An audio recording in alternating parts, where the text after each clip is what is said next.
Ryan, mahilig ka ba sa honey? Kung ikaw may honey dyan, tanong ko, tama ba ang paggamit mo ng honey mo? Baka sa ilang taon mo na ginagamit ang honey, mali pala. Kabs, ito lang po ha.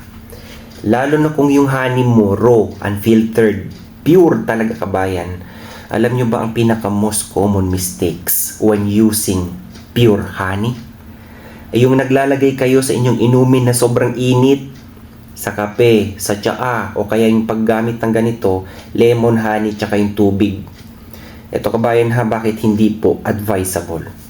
Ang pag-a-add ng raw honey kabayan sa mainit na tubig, pwedeng mag-degrade yung beneficial compounds at pwedeng ma-alter ang kanyang flavor. Hindi ko naman sinasabi na bawal. Bagkus, para mas makuha mo ang full potential na benepisyo ng raw honey at hindi masayang kabayan, kailangan huwag mo siyang ilagay sa sobrang init na paglalagyan mo. Kung ikaw mahilig mag-bake dyan, o ikaw mahilig gumawa ng tsaa, kape, at yan ang nilalagay mo, Kabs.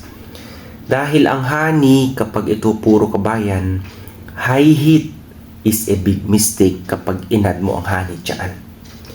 Bakit? Una, nasisira ang nutrients niya at saka yung natural enzymes. Alam nyo ba ang honey kabayan, it contains yan natural enzymes, powerful antioxidants, mga vitamina, minerals that can offer sa ating kalusugan na maganda. Antibacterial, di ba? Anti-inflammatory properties, napakataas na ito. So kung ikaw naglagay ng honey sa high temperature which is above 40 degrees Celsius or above 60 Kabs, 140 degrees Fahrenheit, pwedeng mag-denature at masira yung mga sensitive na compounds at mag-diminish yung honey's nutritional value. Pangalawa kabayan, it can alter yung flavor. So kung kayo, mahilig kayo maglagay sa mga ganito, for example, mga tsaa ganyan, ito na lang yung pang ano nyo. Susukatin nyo dyan, kapag yung daliri nyo tumagal dito ng 5 to 8 seconds, pwede nyo nang lagyan ng honey. Pero kung yan natatagal ng 1 to 2 seconds, huwag mo munang lagyan. Maano mo naman yan warm water, mas maganda, Kabs. Okay? Dahil kapag yan, inilagay mo sa sobrang init kabayan, it can strip away the subtle, complex flavor at yung aroma ng quality raw honey mo. Na mag-iiwan, siyempre magiging one-dimensional yan. Tingnan nyo, kapag naglagay ka ng honey at sobrang init, wala ka ibang malalasahan dyan kundi sobrang tamis. O kaya nag-iwan ng pagkapait. At ito Kabs, according sa Ayurvedic principle at sa mga ibang pagsasaliksik o studies, ang paglalagay ng honey dito sa sobrang init na solution, for example sa tubig, sa tsaa, sa kape, o kaya na kayo mahilig mag-bake o magluluto na galing, nilalagay nyo ng honey, pwedeng mag-produce yan kasi sa tinatawag na compound na 5-hydroxymethylfurfural, which is known as toxic kabayan kapag sobrang dami. Okay? So, uulitin ko, Kabs, hindi naman po siya bawal na ilagay. Bagkus, syempre nawala na yung potential benepisyo niya. Sabi nga sa Ayurvedic, ang honey po is not a food, but a medicine. Basta tama lang ang paggamit mo. At syempre, nabanggit din nila, loss of antibacterial properties. Yung natural properties nito na antibacterial kabayan ng raw honey, ay nako-compromise kapag na-expose yan sa excessive heat talaga. So, meaning, it can reduce the effectiveness, syempre, ng natural remedy. Kabs, pangalawang tanong. Okay, nakita nyo to, puro mga kutsara.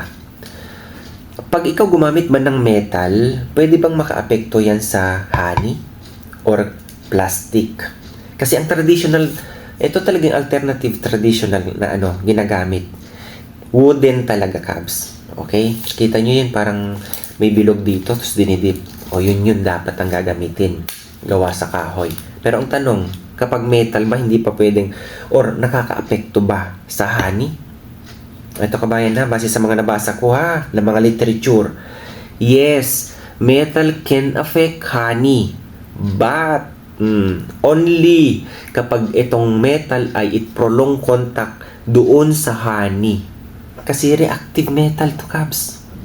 So, kung ikaw gagamit ng plastic pagkuha dyan, o kaya metal, for just spooning o kaya ikaw lang kukuha dyan para ilagay mo sa mixture mo, wala pong problema. Sa mga malalaking kumpanya, okay, na gumagawa at nagpoproseso ng ganito, although ang pinoproduce nila is raw unfiltered, alam nyo ba ang professional approach nila sa pag-separate ng ganito? Ginagamitan nila yun ng malalaking centrifuge cabs. Ano ba yun? Yun yung, stainless aluminum. So, bakal pa rin yan. Yan nga lang, hindi nagtatagal ang honey dun sa kanilang processor. Kasi itong metal kabayan, pwedeng maka-effect dyan sa quality at pwede niyang ma-alter yung flavor kapag nagtatagal or nakababad itong mga metal dyan sa purong honey mo. Okay? So, pansin nyo yung mga honey dapat naka-store sa glass o kaya sa mga high grade or high quality na mga plastic. Wala pong problema yan. Sabi ko nga, ang honey kabayan, ito lang yung may forever.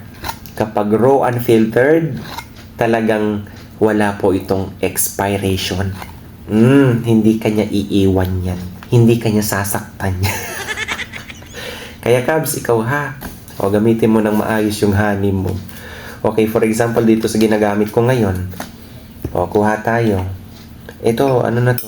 Maligam-gam lang yan.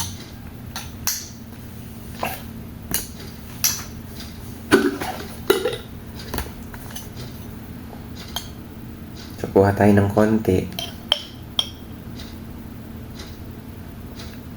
Itong honey na to from Indonesia.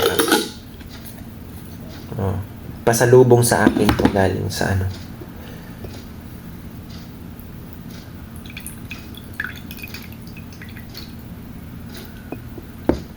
So, mix mo na. Mekos. So, Kabs, huwag nyo pong ilalagay sa sobrang init po ha. Kung kayo mahilig mag-bake o kaya magluto na ginagamitan nyo ng honey, Kabs, pwede lang after na lang siguro. Yan na lang yung pinakalas na i-add mo. Okay? So, para mas makuha mo yung full potential na benepisyo sa inyong katawan, itong honey ay tama ang paggamit mo. Okay?